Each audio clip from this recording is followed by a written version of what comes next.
Hello, இன்னைக்கு நம்ம பார்க்க போற சம்ஸ் வந்துட்டு it's from exercise 2 straight line சாப்டர்ல எக்ஸசைஸ் 2ல இருக்கக்கூடிய சம்ஸ் பார்க்கலாம். அதுல என்ன கான்செப்ட் யூஸ் பண்ண போறோம்னா அவங்க கொடுத்துருக்கத வச்சு ஈக்குவேஷன் ஆஃப் த லைன்ஸ் வந்து கண்டுபிடிக்க போறோம். Okay, கண்டுபிடிக்கலாமா? The very first question என்னன்னா write a equation of x and y axis.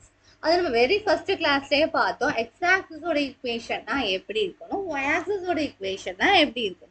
X ஆக்சிஸோட equation பார்த்தா எக்ஸ் வேல்யூ மட்டும் தான் போயிட்டு இருக்கும். ஸோ எக்ஸ் வேல்யூ மட்டும் தான் போகும். அப்படின்னா ஒய் வேல்யூ என்னவா இருக்கும்? ஒய் வேல்யூவே இருக்காது. Because it's a one dimension. Axis மட்டும் one dimension. So X axis மட்டும்னா எக்ஸாக்ட் எக்ஸோட வேல்யூ மட்டும் தான் இருக்கும். அப்படின்னா what would be the Y value? It is 0.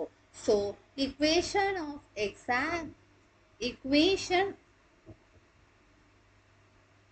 of for x axis அப்படி பார்த்தோம் அப்படின்னா வந்துட்டு y equal to 0. அதே மாதிரி y axis மட்டும் பார்த்தோம்னா நமக்கு என்ன வேல்யூ கிடைக்கும்? x வேல்யூ மட்டும்தான், சாரி y வேல்யூ மட்டும்தான் இருக்கும், x வேல்யூ இருக்காது. ஏன்? it doesn't take x value. So அதை எப்படி எழுதலாம்? it doesn't take x value na x is equal to 0. இதுதான் வந்துட்டு the equation of x axis and equation of y axis. Okay, so next question போலாமா? Question 2, find the equation of the straight line passing through the point 0, 0 with slope m.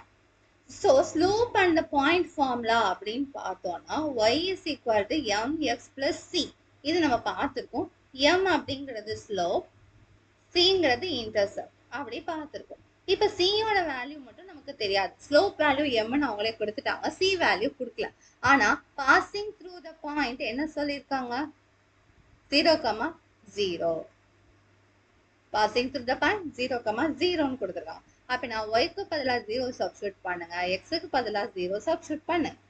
Because அந்த point வந்து இந்த ஈக்குவேஷனை satisfy பண்ணும். So then c is equal to 0. This implies y equal to mx would be the equation of the straight line passing through the origin with the slope m. Okay, next question போலாமா? இது line passing through the point -4, 3 and the slope is half. So இப்போ the same general formula y is equal to mx plus c. இங்க m என்ன கொடுத்திருக்காங்க அப்படின்னா half x half கொடுத்திருக்காங்க.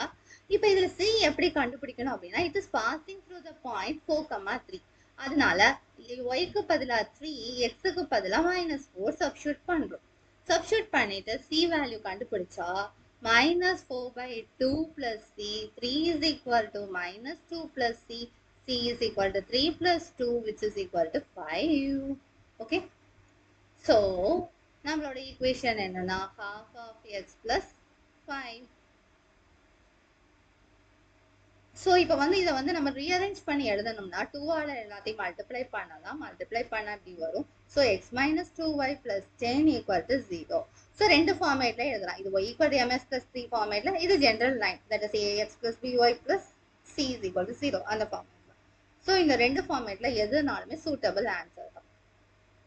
So y is equal to half x plus 5 or x minus 2y plus 10 equal to 0. இவ்வளவுதான். So ஒரு point ஒரு slope கொடுத்தோம் அப்படின்னாலே வந்துட்டு general formula is y is equal to mx plus c.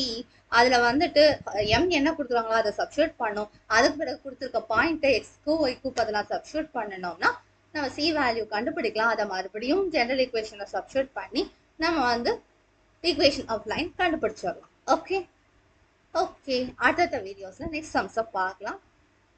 இப்போ இந்த சம்மோட இந்த வீடியோ முடிச்சுக்கலாம். தேங்க்யூ. Bye bye.